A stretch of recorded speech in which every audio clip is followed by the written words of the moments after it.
Today is Sunday, October the 20th. Last night I attended BKFC 8 at the Florida State Fairgrounds in Tampa, Florida. Before I break down the entire fight card, I have a guest on the line. I'd like to welcome all the way from across town in Clearwater, professional mixed martial artist, Florida State welterweight champion, and undefeated bare knuckle boxer, Dave the Redneck Mundell. Dave, how you feeling this evening, my friend? Puffy. A little puffy. a little puffy. So you're coming off a second round TKO victory over Ronnie Forney last night. I thought it was a pretty one-sided fight, but even a one-sided fight and bare knuckle boxing doesn't come without its dings, so to speak. For sure. So from the outside looking in, it looked like you were getting the better of him the whole time.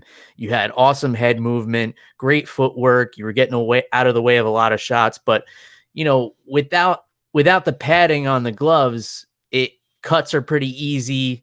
Hand injuries are pretty easy. Talk to me about how you're feeling today. Like I said, man, puffy. So obviously I hit him a hell of a lot more than he hit me, but the few times he was able to connect, decided to take its toll for sure. I got out of the first fight scot-free, so I feel like I paid twice fold for this one. For sure. And I mean, you've got a ton of MMA experience as well, both amateur and professional, all across the state of Florida, all across the country, really. What's the difference when you're hitting somebody as hard as you can without those gloves on? Do you hit somebody really hard and feel like you got to hold back on the next one because you don't want to break your hand, or you just say, fuck it, let's do this? Like, what's your mentality in there? Definitely say fuck it, because you definitely feel it.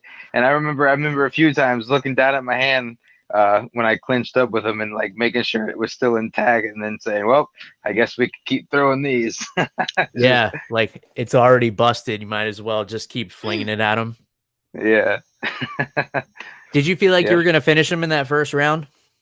I feel like if I had another, 10 to 15 seconds, I definitely would have finished him in the first round. But, it's a short round, so we're forced to stay moving fast, and he got lucky.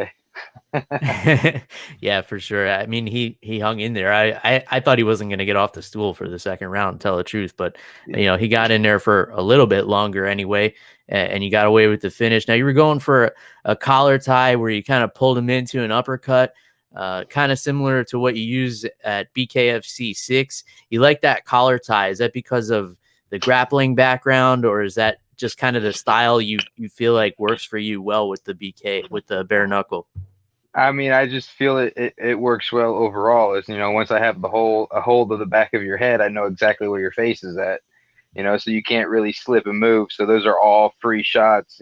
Anything you throw from there is not going to be significant. It's not gonna put me on my ass anyway. So I just get to unload until you move. Mm-hmm. Now, when you're pulling his head into your fist, to put it bluntly for the listeners, does that put more or less stress on the impact on your hand? I guess it just depends on where you hit him. Yeah. If you hit him in the forehead, it hurts a little more. If you hit him in the, the chin or the cheek, it's not as bad. Mm-hmm. Now, I saw you working his body a little bit last night as well. That's not a typical strategy that I've seen in the bare knuckle. Is that something that you planned ahead of time to do, or is it just an opening you saw? Tell me about the strategy there. I just feel like it was an opening. I just, on all my fights, I try to go in there and I just try to dissect my opponents and see what's open, and I just hit my targets, So he kept curling his hands up high, trying to protect his face in a lot of situations. So I just try to put some work in on that body. Mm-hmm. You feel like it's an effective strategy in bare knuckle, or you think it's something that's best left to like traditional boxing, or what's your feeling on it now? I definitely think it takes its toll, although I don't think it had its time to set in on my fight because it ended a little faster. But if we would have wound it up going into the later rounds, I definitely feel it would have slowed him down. Mm-hmm. And he was already getting tired, so there's no saying that was or wasn't from the body shots. But I felt they were mushing in there nicely, so I feel like they were taking their toll. Definitely mushing in there since your opponent happened to miss weight. How did you feel about that going into the fight? I was a little bitter about it, we had uh it's a long story, but and we tried to get the fight at a heavier weight just to make it easier, it's just we're just going out there almost to have fun. It's not an expedition because obviously we're trying to kill each other in there, but it's Hmm. just it's different than from our sport. I do MMA and so does he. So I just figured let's just make this easy. Let's just run it at the weight we're walking around at and Hmm. go from there. And he told me no, that he wanted it at a lighter weight. And of course I made weight. I'm a professional, and he comes in 2.5 pounds heavy, and it's like he didn't even care. Yeah, for the standard that he set, the weight that he asked for, and he still Yeah. didn't make it. So that's kind of a bummer. And do you feel comfortable doing that with the weight? Because you feel like it's less tiring than MMA, or is it just kind of different? What's the thought behind that? That's a good question. I guess mainly because it's different. Like I feel like my almost like my home sport. I don't know if that's the right terminology, but like Hmm. MMA is my goal. Like I want to become a champion in MMA. Don't get me wrong, I love the bare knuckle. It was fun, it's exciting. I would Hmm. definitely do it again, but I strive more to be a champion in Bellator or UFC than I do in bare knuckle. So Hmm. me doing that was just like, let me just let me just have fun with it. I got a wedding coming up. I'm getting married. I'm not sitting here and trying to be too crazy about this. I just wanted to go have fun. Yeah, for sure. Opportunity. So since you brought it up, you got a wedding, but it's coming up in what, 2 weeks? Yes, sir. So I gotta ask this question now. You had this wedding planned out, and then this bare knuckle opportunity comes up. How did this conversation go with the fiance? How did you bring this up, and how did she respond when this first came about? she's. I think she's laughing because I think she can hear you. Um, all right. So originally, the Hmm. fights were off limits. Like I knew like a month to a month and a half out from the wedding, I wasn't supposed to be able to fight, and that's not due to damage. That's due to like just being able to sit down, focus, and take care of things we need to do for the wedding. Sure. Obviously, you know, a lot of time. Um, but when it had came up, Coach Blitt is smart. He talked to her before he even it told me about it. So we had our conversation here at home, and it kind of led into things, and it just seemed a smarter move than to say no to it. And going into this fight, like Yeah. I thought for sure, like okay, I'll just not play it safe, but play it smart, stay on the outside, avoid getting hit and stuff. But I gotta say, I had two other teammates or three other teammates fight that night, but two other before me, and they both got first round finishes. Between that and then I come out and the crowd just. I mean, the energy in there was surreal. They are all going crazy, and it just pumped me up. And it's like, I don't normally fight like that, but I was like just like screw it, like they want to see a brawl, like let's just give it to them. It's 2 minutes, like there's no way I'm gonna get tired. And bottom line is, I knew I was better than this kid. I just felt like I was. I knew that if I pushed the pace, like I would finish him. Yeah. Definitely didn't think I was gonna get cut as much as I did, but hey, it was a good time. The crowd loved it. Everybody was going crazy, and I feel like I gave everybody what they wanted to see. Yeah, I mean, you say you're doing this for fun, the bare knuckle thing. You know what they're looking for. You say you were brawling, but what I saw still looked pretty technical. I mean, I know you don't get hit a lot generally, and you did get touched up a little bit here, which is why maybe it seemed like a brawl. But you were moving your head off that center line quite a bit, and moving your feet and cutting angles. It was you were looking good in there. You weren't just swinging wild like we saw in some of the other fights. But let's go back to this wedding thing because that was not the answer I was expecting. So Coach cut ahead at the pass and went to your fiance first to let her know about the fight. So did she bring it up to you, or did you hear it from your coach? She's actually the one who broke the news to me and said, "So, your coach wants you to fight on this day." And I was like, "Oh, does he?" Kind of like broke the ice there, and one thing led to another. Hmm. Yeah, and like you said, it's about being able to take the time for the preparation of the wedding and stuff because being in a fight camp, you have to be kind of selfish because you got to spend a lot of time in the gym, you got to spend a lot of time with your recovery and everything like that. And that's not the ideal situation when you're trying to plan a wedding, I imagine. Oh, it definitely, poses challenges, but I feel like, I have a good system. I have a good household. We were able to make do with the time we had and make the most out of it. It's the intensity level of my training went up. Obviously, it wasn't as often, but that also allowed me to train harder at the times that I actually was able Mm-hmm. to get in there, which was still way more than the average person. When I say that, I'm still training 5 times a week, but usually when I'm in camp for an MMA fight, I'll be in there 6, 7 days a week, 4 to 5 hours a day, and here Yeah. I was maybe 2 hours a day, 5 times a week, which is still a lot, and Mm-hmm. for anything, but it's a little bit shorter rounds. We have 5 of them, which is more than a regular MMA match, but it's only 2 minutes opposed to 5 minutes. So I felt like it was cake work. For sure. And now I got to ask the tough question. How's the future Mrs. Mundell feeling about this bare knuckle fight now that it's over and now that you got a couple of scratches and maybe a swollen hand going into the wedding? Does she feel like it's going to make a good story or maybe a little ticked off about it? She said a little bit of makeup, but as long as I'm allowed to hold her hand while while we're at the end of the aisle, we'll be all right. Okay. We got to make sure that ring fits too, buddy. How are the hands feeling?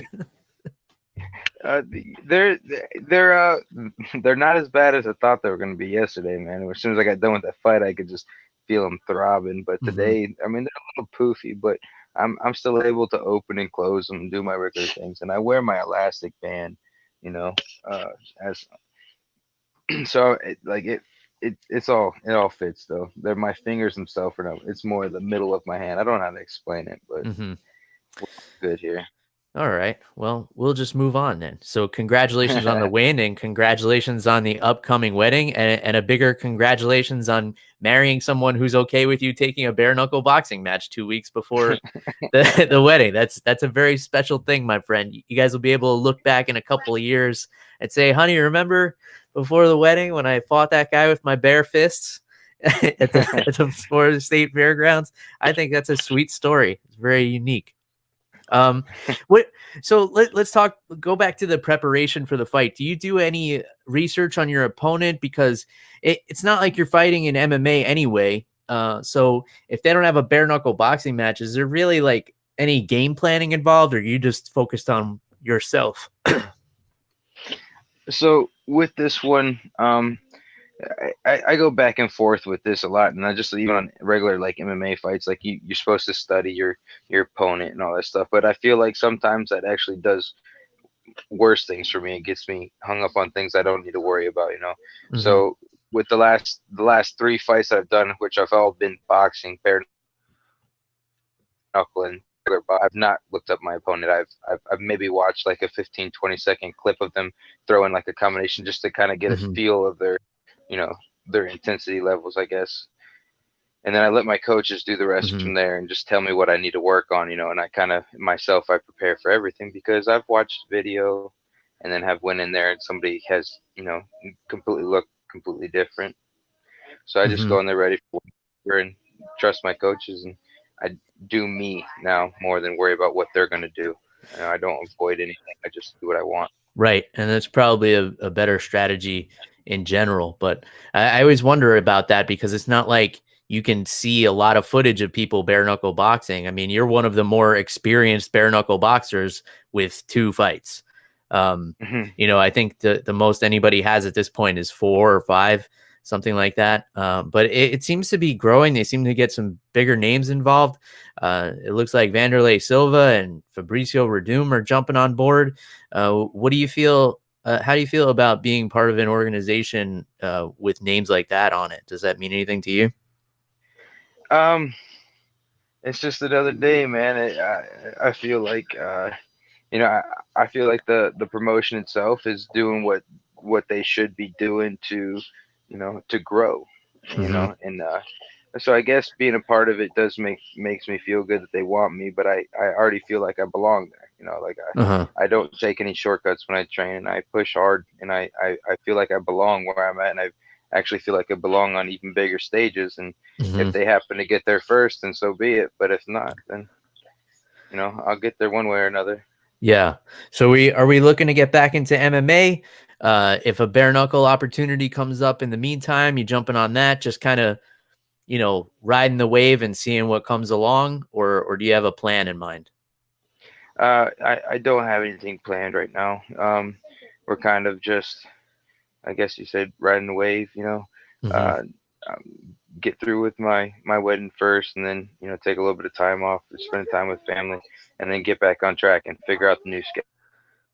Sounds good. Forever changing, with kids and stuff, and keep pushing from there. Line something up for sure. I know how that goes. Yeah, man. I like what you said, how you belong there. Vanderlei Silva should feel lucky to be a part of an organization with Redneck Mundell. That's the way you got to look at it. All right, man. You got any shout outs or any sponsors you want to thank, people who helped you along the journey? The floor is yours. I would like to thank one of my biggest sponsors is Rip Life. Rip Life One, actually, and then they also have like Snook Slayers, 2ATs, Outlaw Customs, Bueno Fresh Meals, Florida Alternative Medicine and Weight Loss. The list goes on. Bodie Chiropractic, of course. My team, Gracie Clearwater. Anybody and everybody that's helped me train. There's so much. I'd be here all night if I had to list everybody. Everyone makes this possible. All the fans that came out to support me, and on and on and on. Mm-hmm.